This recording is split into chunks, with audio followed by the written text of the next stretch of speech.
It will be critical for you to have a very clear understanding of all of your joint assets and liabilities or debts that you have accumulated together since your marriage. These are the things that you will have to negotiate your settlement primarily over, so it is key that you have a good understanding of what's at stake. The first thing you should do is to compile a list and get up-to-date valuations for each item. Your list might include things like your house, your cars, your high-value household items, and any businesses or trusts that you have invested in. On the liabilities side, it could include credit cards, loans, or other forms of credit you have as a family enjoyed. Once you've compiled your list, you will then need to start thinking about what would be a fair and equitable way to separate things between you. For example, is the car worth as much as a piece of art?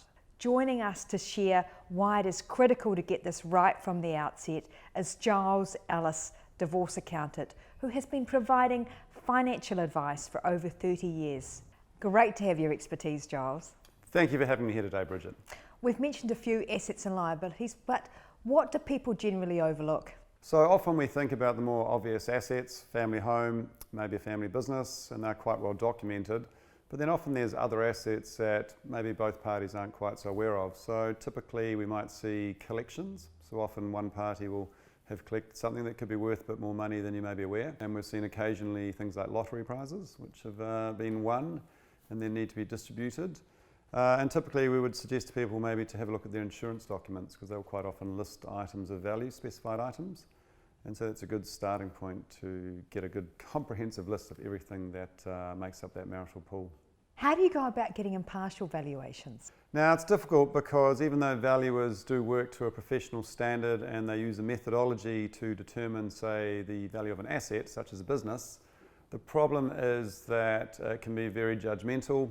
And so both parties can agree to a valuation, but then one party may well not be happy, and so invariably they end up getting another valuation. So it's tricky because quite often those valuations of the same business will be quite far apart, and that's often where I'll get involved as an accountant, just to explain those valuation methodologies, make sure that both parties are comfortable with whatever the final amount is and how it's been determined.